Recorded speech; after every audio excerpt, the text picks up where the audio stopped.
안녕하세요. 오늘은 2024년 12월 23일 월요일 교권 나눔 시간에 오신 여러분들을 진심으로 환영합니다. 이번 주는 2024년도 제4기 요한복음의 맨 마지막과 13과를 살펴보고 있습니다. 기도드리고 오늘 월요일 소지의 교과 내용을 살펴보도록 하겠습니다. 기도하겠습니다. 하늘 계신 저희들의 아버지, 하나님께서 저희들에게 말씀하여 주심을 인하여 감사합니다. 오늘도 예수님께서 우리의 삶 속에 들어와 계심을 인하여 감사를 드립니다. 오늘 말씀을 통하여서 다시 한번 하나님과 가까이 가는 그런 경험을 할 수 있는 저희들 되게 주여 도와주시옵소서. 우리와 함께 하심을 감사드리오며 거룩하신 예수님의 이름으로 기도드렸습니다. 아멘. 오늘 월요일 국가의 제목은 오직 예수를 바라보라입니다. 오늘은 우리가 이 세상을 살아갈 때에 우리의 삶의 초점이, 우리의 삶의 관심이, 삶의 방향이 믿음의 주여 우리를 온전케 하신 예수님을 바라보라는 그 말씀이 얼마나 중요한지에 대해서 살펴보게 될 것입니다. 그리고 선주를 알거든 넘어질까 염려라는 그 말씀의 의미도 한번 살펴보고자 합니다. 우리가 어제 살펴본 것처럼 요한복음 21장에서 예수님은 베드로가 자기 중심에서 예수님의 중심으로 변화되자 그를 제자로서 사도로서의 직분을 회복시켜 주셨다는 것을 알 수가 있었습니다. 그리고 예수님은 미래에 베드로가 어떤 어려움과 시련을 당하게 될 때에 그때에도 반역자가 옛날처럼 반역자가 되지 아니하고 올바른 그리스도의 삶을 살게 될 것이라는 그 사실을 알려주셨습니다. 요한복음 21장 18절입니다. 내가 진실로 진실로 내게 이르노니 젊어서는 내가 스스로 띠띠고 원하는 곳으로 다녔거니와 늙어서는 내 팔을 벌리리니 남이 내게 띠띠우고 원치 아니하는 곳으로 데려가리라. 이 말의 의미는 베드로야, 너는 젊어서는 여기저기 너의 마음대로 복음을 전하기 위해 다니고 그리고 늙어서는 하나님께 영광을 돌리며 십자가에 죽기까지 충성을 다할 것이라고 말씀하는 것입니다. 예수님의 이 말씀의 의미가 베드로의 입장에서 보면 어떻겠습니까? 과거에는 빌라도의 그 법정에서 내가 예수님을 부인하는 배도자가 되었는데 이제부터는 죽을 때까지 내가에게 주어진 사도의 직분을 잘 감당해야 될 것이라는 것입니다. 그리고 마침내는 어떻게?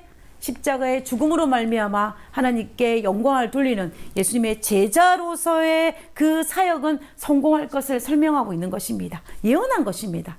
이 예언의 말씀을 듣고 베드로가 오직 예수님만 바라보고 예수님께서 자신의 죄를 용서하시고 사역을 허락하시고 있다는 그 사실에 감사하고 자신에게 주어진 그 일들에 충실히 해야겠다는 것에만 관심을 집중했다면 베드로는 오직 감사와 찬양을 돌렸을 것입니다. 그러나 우리와 너무나 닮은 이 베드로는 잠시 그 순간에 자기 뒤에 따라오고 있었던 누구에게 눈이 갔냐면 요한에게 눈이 갔습니다. 그러면서 나는 이렇게 되는데 요한은 도대체 어떻게 될 것인지가 궁금했습니다. 자신의 사명에 대한 관심보다는 누구에게? 요한의 사역에 대한 그 사명에 대한 관심이 집중한 것입니다. 그래서 생뚱맞는 질문, 월권행위라고 할 수 있는 그 질문을 베드로가 예수님에게 하는 것입니다. 요한복음 21장 21절입니다. 이에 베드로가 그를 보고 예수께 여짜오되 주여 이 사람은 어떻게 되겠삼나이까? 사실 이때 베드로의 사도 직분을 회복시켜 줬다고는 하지만 예수님께서 주신 명예와 권위가 형제들 위에 군림할 수 있는 권위로 주신 것이 아니었습니다. 베드로를 교회의 우두머리로 지명한 것이 아니라는 것입니다. 예수님으로부터 배신을 용서받음으로 양떼를 돌보는 사도의 직분으로는 재신임을 받았지만 자신의 충성스러운 고백으로 다른 형제들 사이에 신뢰를 회복할 수는 있었지만 그러나 그가 모든 것을 위해 군림할 수 있는 권위는 아니라는 것입니다. 그래서 이 사실을 확실하게 하기 위해서 요한복음 21장 22절에 예수님께서 이렇게 말씀하셨습니다. 예수께서 가라사대 내가 올 때까지 그를 머물게 하고자 할지라도 네게 무슨 상관이냐 너는 나를 따르라 하시니라 라고 말씀하셨습니다. 베드로는 그 순간 하나님을 바라보는 그 관심에서 이탈하여서 요한을 바라봄으로 요한에게 관심이 집중된 것입니다. 예수님은 베드로의 이 마음을 아시고 다른 제자들에게 초점을 맞추지 말고 누구에게? 너는 오직 나를 따르는 일에 초점을 맞추라라고 권면하신 것입니다. 다른 자들의 죽음에 대한 관심은 너의 일이 아니라 누구의 일이라? 하나님의 일이라. 너의 일은 무엇이다? 주님을 따르는 일이 바로 베드로 너의 일이다 라고 강조하신 말입니다. 베드로는 이 날의 교훈을 그의 남은 생애 동안 기억하고 가슴 깊숙이 새겼을 것입니다. 우리는 이 사실을 베드로가 쓰던 베드로 전서를 통해서 발견할 수가 있습니다.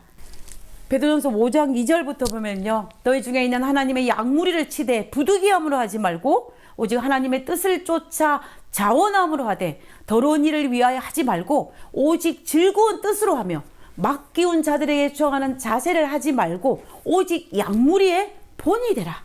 그리하며 목자장이 나타나실 때에 시들지 아니하는 영광의 면류관을 얻으리라 라고 베드로가 베드로 전서를 통하여서 우리에게 권면하고 있는 것입니다. 자신의 할 일이 무엇인지, 우리 할 일이 무엇인지를 설명하고 있는 것입니다. 우리 할 일은 오직 하나님의 뜻을 쫓아 우리에게 맡겨진 양무리를 치는 것이, 그들에게 본이 되는 것이 우리의 일이라는 것입니다. 우리는 요한복음 21장의 베드로와 같이 행동할 때가 얼마나 많이 있습니까? 나를 따르는 그리스도인의 그 의무에 관심을 쏟기보다는 다른 사람의 일에 관심을 갖고 그들의 실수나 품성의 결점에 관심을 가질 때가 얼마나 많이 있습니까? 그때 예수님은 우리에게 말씀하십니다. 이 일이 너와 무슨 상관이 있느냐라고 말입니다. 영감의 교훈을 한번 읽어보도록 하겠습니다. 쓸데없는 걱정하지 말고. 베드로 같은 사람이 오늘날 얼마나 많은가. 그들은 다른 사람의 일에 관심을 가지고 다른 사람의 의무를 몹시 알고 싶어 하면서 자기 의무를 게을리할 위험에 빠져 있다. 그리스도를 바라보고 그분을 따르는 것이 우리의 할 일이다. 우리는 다른 사람의 생애의 잘못과 그들의 품성의 결점들을 보게 된다.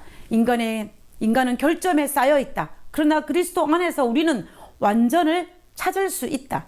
그리스도를 바라봄으로 우리는 변화하게 된다. 인간은 허물투성이고 예수님 안에서만 우리는 완전할 수 있다라는 것입니다. 그렇기 때문에 우리의 관심이 예수님이어야만 합니다. 우리가 바라보아야 할 분이 예수님이어야만 합니다. 그때 비로소 우리는 변화될 수가 있습니다. 불과 몇 초 전만 해도 예수님 안에 겸손한 자세를 취했던 이 베드로가 불과 몇 초 후에 예수님을 바라보는 것 대신에 요한을 바라보는 이 연약한 모습을 하고 있는 것이 인간의 실체입니다. 그러므로 선주를 알거든 넘어질까 항상 염려하면서 자기 자신을 살피는 것이 필요합니다. 그리고 요한은 요한복음을 마무리하면서 그 당시 오해되었던 부분들을 하나하나 바로잡는 것도 하였습니다. 앞에서 언급한 것처럼 요한복음은 요한이 밤모섬에서 요한계시록을 기록하고 난 이후에 에베소로 돌아와가지고 기록하였습니다.